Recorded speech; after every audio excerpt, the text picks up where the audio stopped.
Welcome to Casa Fuzetta, the house of stories, with me, Tara. And me, Kate. In our first episode, we promised to share some of the stories behind the scenes of how Casa Fuzetta came to be recognized by Condé Nast Traveler, Travel and Leisure, Elle, and others as one of the best yoga retreats in the world. It wasn't an obvious journey, for sure. And when the story started 10 years ago, correct me if I'm wrong here, Tara, but I recall you were working flat out as the CEO of Jamie Oliver. And as far as I know, you'd never actually been to Portugal. And would I be right in saying that there'd only been a couple of beginner yoga classes at that point as well? And yeah, probably. I think baby yoga is what I managed to get to. Antenatal yoga. I also know what condition the building was in. And if you'd like to see for yourselves, there is actually a link in the Instagram reel in the show notes showing the scale of the transformation of Casa Fuzetta. What were you actually thinking? Tell us a little bit about that. What were you thinking? Why did you do it? And how did you do it? Those are the kind of things we want to cover. Let's start at the beginning. What was I thinking? I think the truth is that on that first fateful trip to Olhão in September 2013, the universe interceded and ensured that I parked my brain on arrival at Faro Airport at passport control. And this was like your first trip to Portugal, right? You'd never been there before? Nah, not once. It had been once when he was 7, but I'm not sure that really counts. But what kicked things off was that a food and travel writer friend from London invited Todd to see his project in Olhão earlier in May that year. And when Todd came home, waxing lyrical about the food market, he was clutching bags of lemons and chickpeas.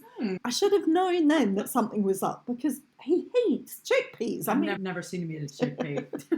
Anyway, he suggested we have a weekend there in September, and I said sure. Frankly, little did I know what I was really saying yes to. So you were off to Portugal, but you only went to Olhão? You didn't go anywhere else in Portugal at that time? No, because, we were literally going for a couple of nights. We didn't have time to go anywhere else. And as far as I was concerned, we weren't going on the basis of scouting out Portugal and where might be best. You might remember, we had the experience of having a cottage in the country just an hour or so outside London before. Oh, yes, beautiful. And it was beautiful and it was gorgeous and the kids loved it. But frankly, we had to sell it because I just couldn't manage working full time, having 2 small kids. And also we loved traveling. We pretty much hardly, until Portugal, we never went to the same place twice. So I just, it wasn't on the cards. No, that totally makes sense. Back to your weekend. You get this romantic weekend away and you find yourself in Olhão. Yes, listeners, apologies. I can't pronounce it nearly as well as Tara, but I'm still trying. It's taken me years. But Olhão. Olhão. Yeah. Better? Mm-hmm. So how did it draw you in and what were your first impressions of it? How did you feel? I loved it. Not in a wow, this is a stunningly beautiful, picturesque kind of place, but it had this quiet, still does have this quiet, down-to-earth charm. And authentic, such an overused term, but that's really what I felt about it. I loved the mix of the faded grandeur of the old merchant mansions and the cubist fishermen's houses and the waterfront and the cafes. The community embraced all ages, and it really was does. And it was predominantly Portuguese. I had and still have zero interest in going off to a retirement village for expats. This was a living, breathing and working community.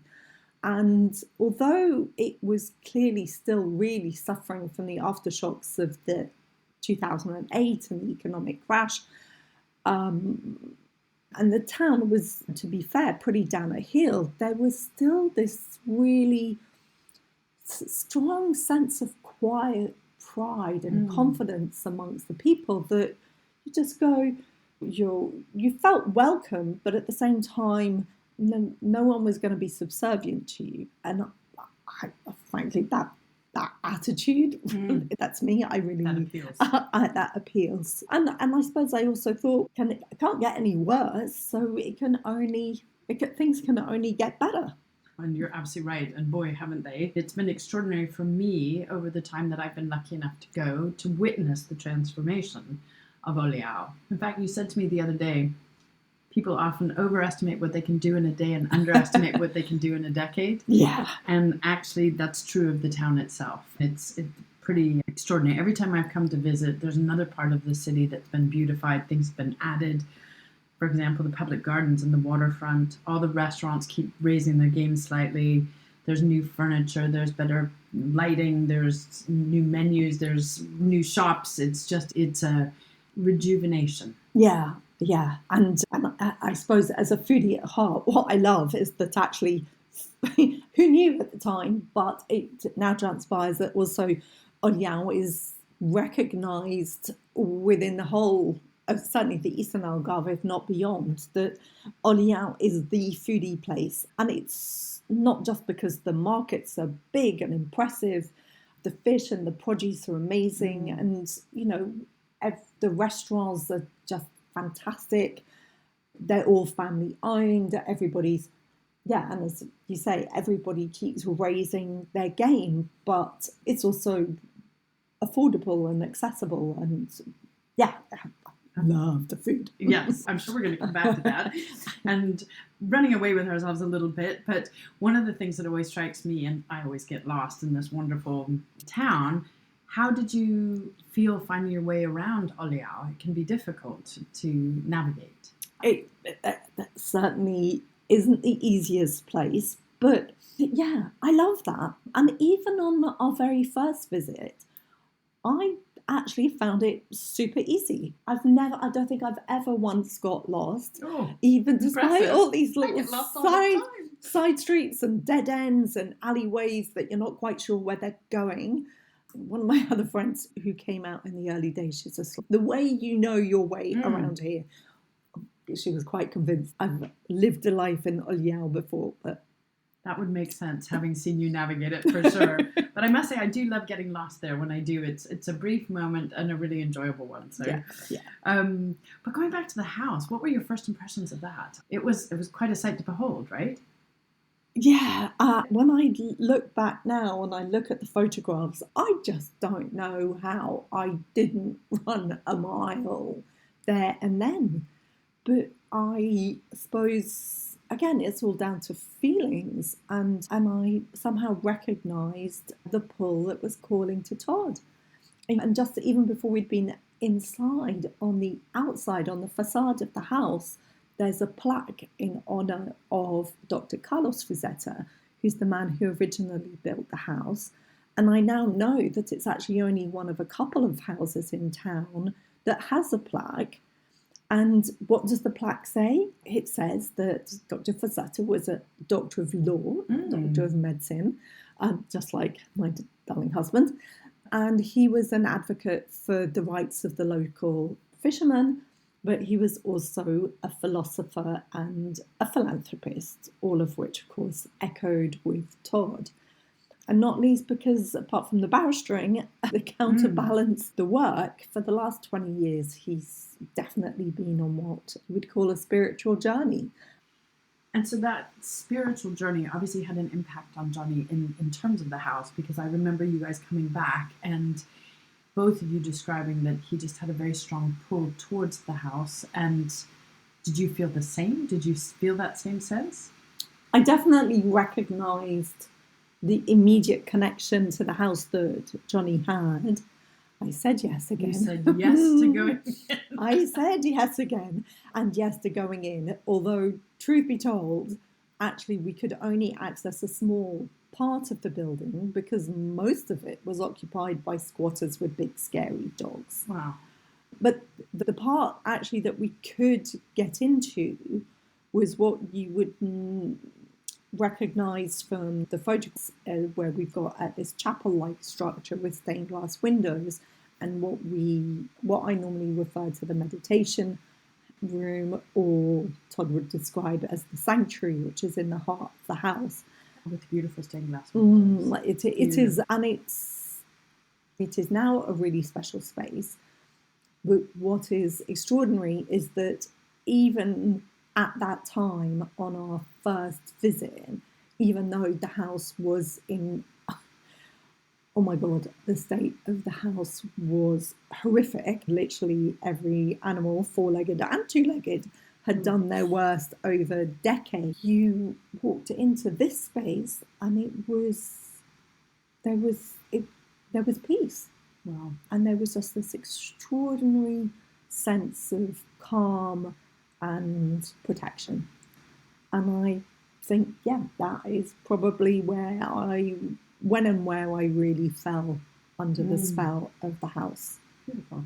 And then we somehow or other found our way up to the roof. And despite the dilapidated state of everything around us, I still remember it. I was standing, it was a beautiful blue Portuguese skies, and I'm always helps where everything was better in the sunshine. But I stood there looking out across this. I mean, how you guys actually got up there is extraordinary, given the state of things. Yeah, it wasn't the easiest, but we stood up there and I looked out and I was going, something just spoke to me and just went, yeah, retreats, maybe small weddings, maybe the odd photo shoot. Were you thinking about it, like, literally as a business even then? I guess I was trying to figure out how to make Todd's crazy idea reality. And what? Okay, I've known him a long time. What was the crazy idea? Well, he was always really clear, actually, that he wanted the house as a retreat space. And as I say, he'd been on this spiritual journey, and he'd been traveling across Europe with what I call the spooky crew. And he was going, yeah, we can. There'd be an amazing place to have retreats with them. And I'm like, hang on a minute, in the nicest possible way, I know that's going to be a maximum of 2 or maybe 3 weeks a year. What are we going to do with this enormous building for the other 50 weeks of the year? We're going to have to, it needs more. And of course, these beautiful buildings, they're not so beautiful at that point, but you can't, we'd literally just seen how devastated they are if they don't have life in them. Yeah. You can't leave them. You can't leave them. If you're going to do a project like this, if you're going to restore them, they need life. Yeah. And therefore we want people to come. And so it was a combination of these things. Gotcha. So how big at this point is the building? It had originally been shown to the building next door, which is actually now, people will know if you come and visit, it's where that building next door is actually now a sort of main entrance space. And at the time, he dismissed it as too small. But when he was visiting the building and going up to some of the higher levels, he peeked over the party wall and went, ooh, but what's that next door? That's bigger, and it's got a courtyard and it's got a chapel-like structure. I want to go and have a look at that one. So, yeah, there I was looking, standing on the rooftop of that bigger building, but I'm like, there's no way we're going to pour money into restoring this building when the next door building completely overlooks ours. And I'm like going, that's mad. So I uttered the fateful words of, if we're going to do this, we've got to go large or go home. Oh my goodness. And then what? Nothing, to be honest, because everyone at that weekend had said, look, buying and building in Portugal takes forever. And we got the collective attention span of 2 small naps, maybe 60 seconds. And I was working full pelt as the CEO of Jamie's Oliver's media group. So just a little bit busy at this point. Just a little bit. Tiny. And so I didn't really have a huge amount of time or bandwidth. But as luck would have it, we did have the advantage that many others don't, and it'll become relevant later, that we had already identified the owners of the two buildings. So that was actually what we now know is that was a massive head start. Yeah. And so Todd liaised with friends and local lawyers and put in our offers, and then we just left it at that. So we gave it back to the universe. Yep.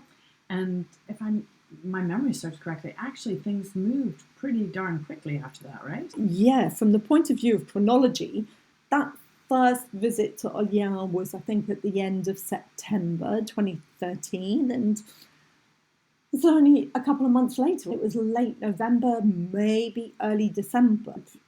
2.5 months later, timing-wise, I'm climbing the steps for a flight to Australia to prep for a tour that Jamie was going to be doing in early 2014. And as I'm climbing the steps, I get a call in from the lawyers who are like going, "You won't believe it. We've heard from both sets of vendors today, and they're ready to sell. They're ready to accept the offers you've made, but it's on one condition. And the condition is that you can't fly over and you exchange contracts within the next 7 days." Hang on, I've just got to run through this. So you've got your case in one hand, phone in the other. You're making your way up the stairs. Presumably it's raining at this point because it's the UK.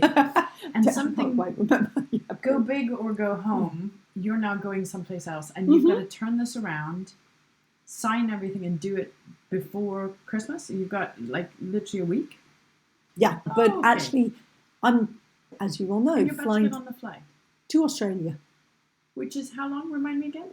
It's at least 24 hours to get there. Okay, so now you're down to 6 days. You had 7, now you've got 6. Well, and I've got 5 days on the ground. So there's, frankly, I'm saying to the lawyers, there is no physical way that this is going to happen.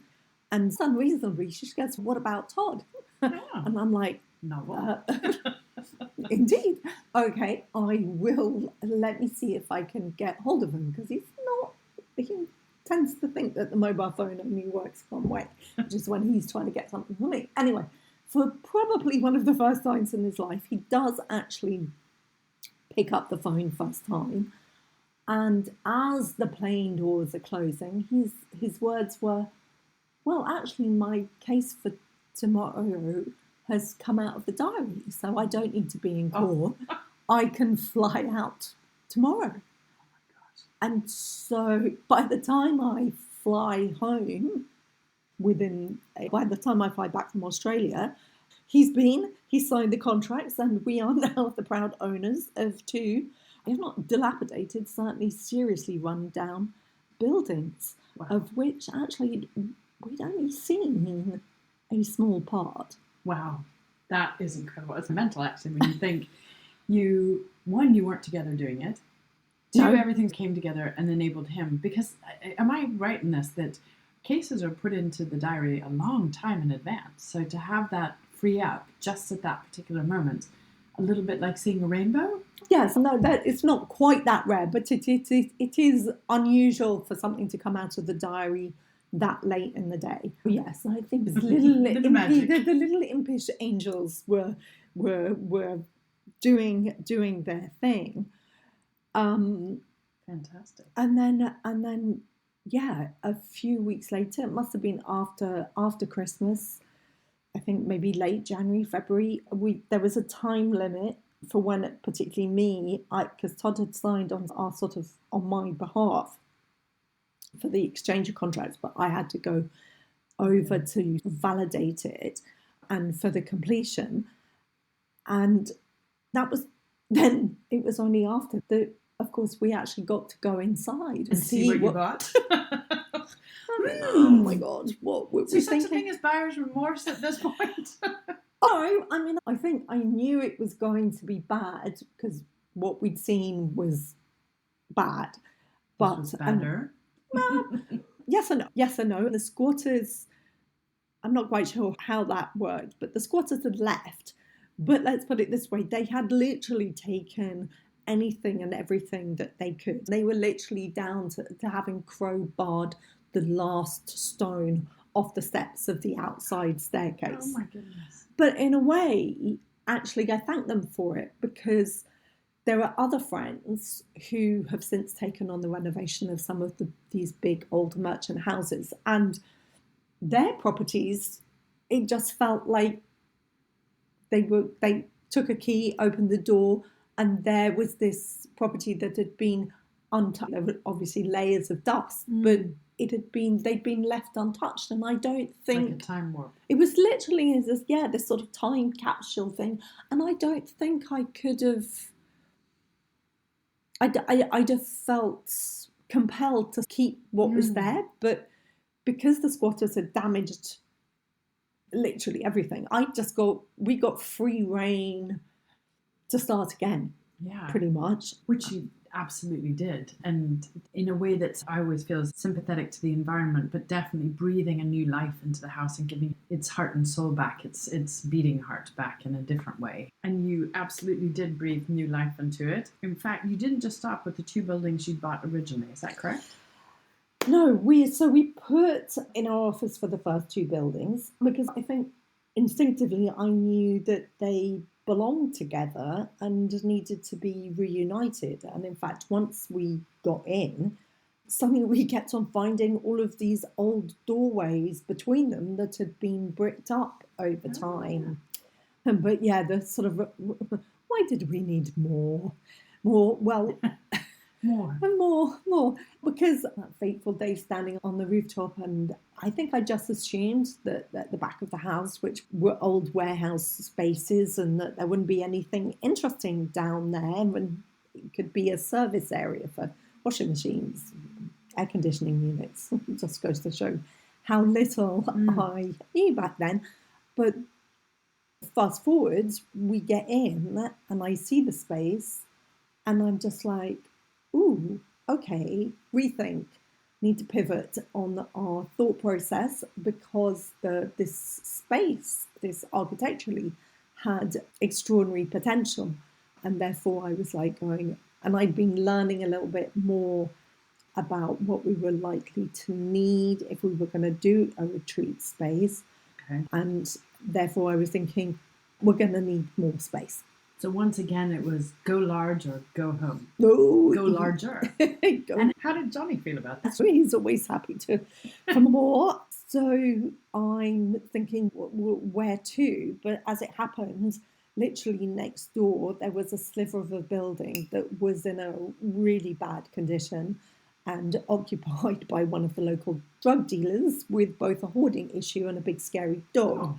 Not really compatible with this growing idea that the space was going to be for spiritual and wellness retreats. I get you. And so the first 2 buildings, now you're looking at a third. The first 2, pretty quick, pretty smooth. How was it going with this one? About as different as you could imagine.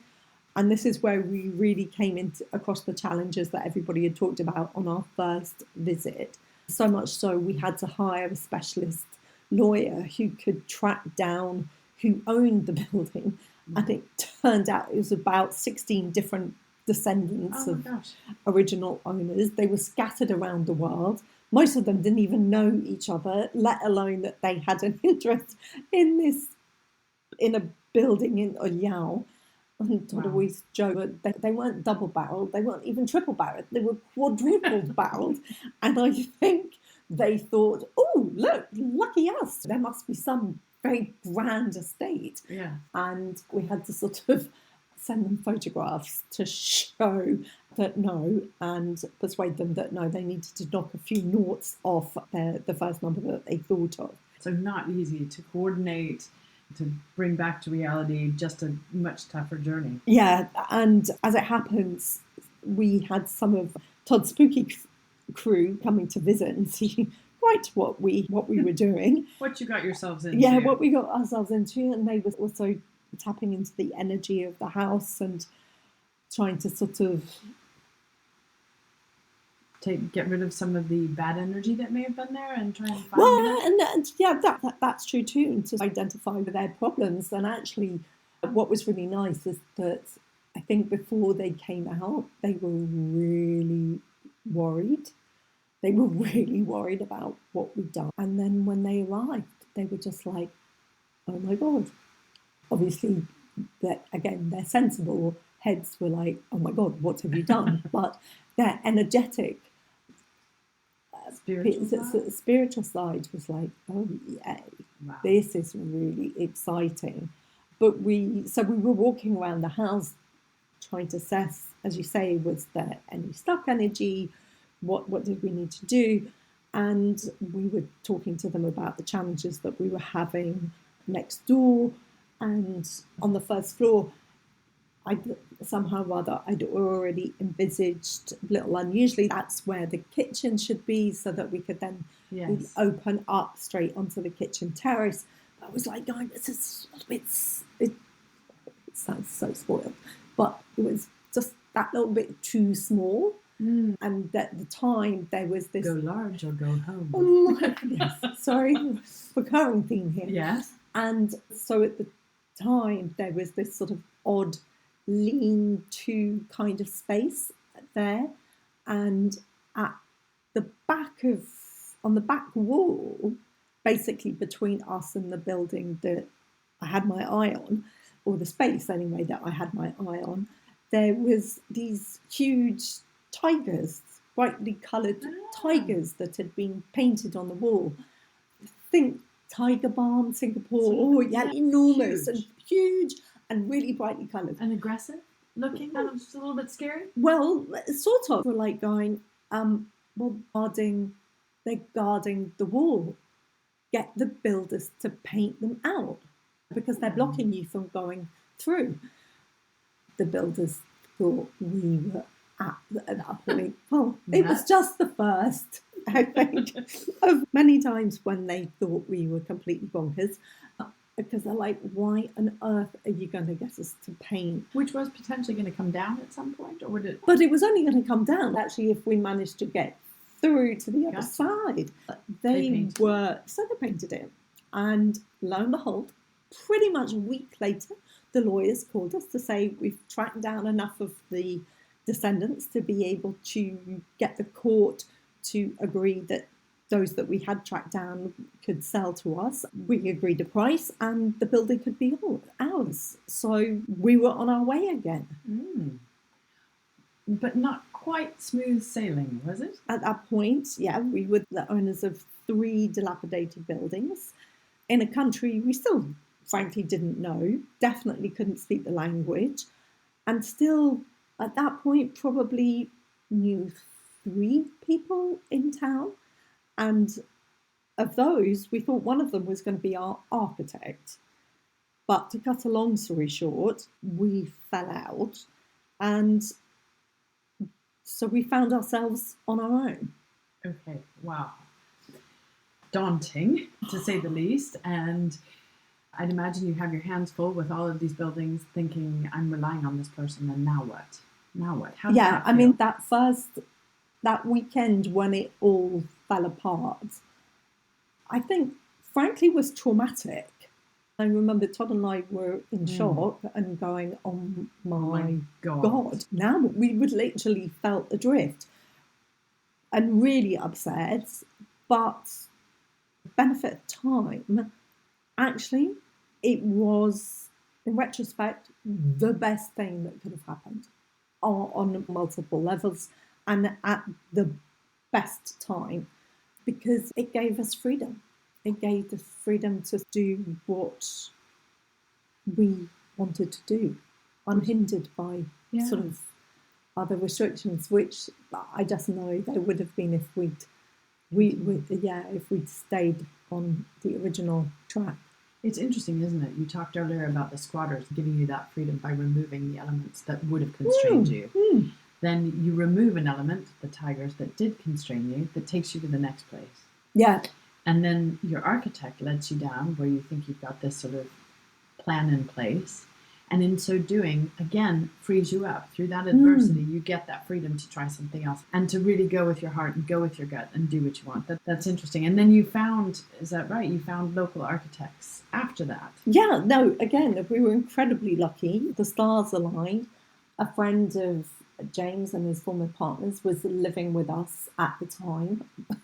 And again, by great synchronicity, she'd had a career as a retreat chef. Oh, wow. So that helped. But about 10 years before, when I think it was when her father was dying, she'd taken herself off to the Algarve, literally around the corner from where we were. So she knew, I think she'd been to Olhão before, and she was living with us through all of this sort of trauma, and us returning going, oh my God, what do we do? And in fact, this is the point at which I learned about her story of being, that she'd spent a lot of time down there some years before. And she goes, I have a friend, I'm sure that her husband works in the restoration of old buildings, literally 2 degrees of separation. She got in touch, they all remembered each other, and Amazing. Recommendations came flowing through from these people who I now know were sort of award-winning architects. And I asked them to come over to Olhão. Again, they thought they were like, are you quite sure? Are you quite, Olhão? No, they're used to, again, what most English people's experience of Portugal and the Algarve in particular, the sort of the gated compounds and I think even they call the fairy cake houses of the golfers and the wags of Quinta do Lago and Val de Lobo. Yeah. And it was like, no, come east rather. Come east of Faro, we're in Olhão, and they're like that sort of really smelly fishing place that Portuguese, they just drive through and past as quickly as possible. But they came, and I have to say also I had to invite some other architects to come and tender, but they were too cute. I was just like, too distracting. And also, focus. We need to focus. And also, to be honest, when they came round and they were looking at we were thinking of doing, there was a look of fear in their eyes, and I'm like, there's quite enough fear on our side of the fence. So we went with less cute, more age and experience. Excellent. And so did things get easier after that? It did, and they were absolutely brilliant. This seems like a really good place to take a pause. We will pick up the story when the house is obviously well underway, but definitely not complete. Quite a lot yet to do.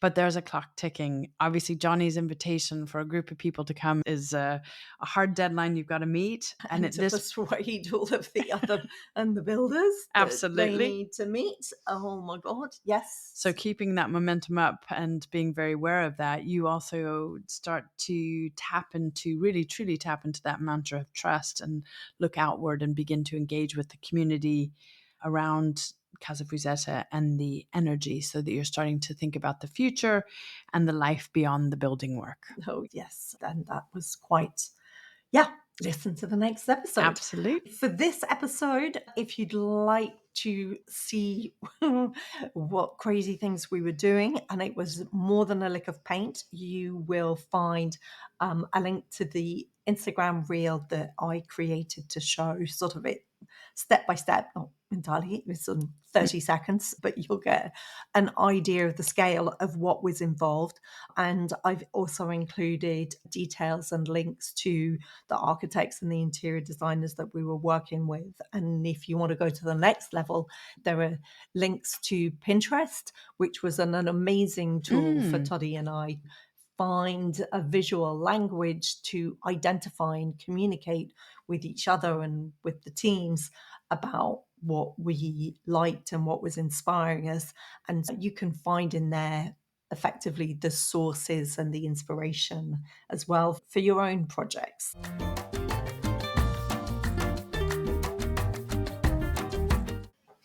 We would love to know what you think of this episode and this series, and to send us any questions you might like us to answer in any future episodes. You can email us at the address shown in the show notes below. And last but not least, of course, we would love for you to subscribe to the series and help spread the word, sharing it with your friends.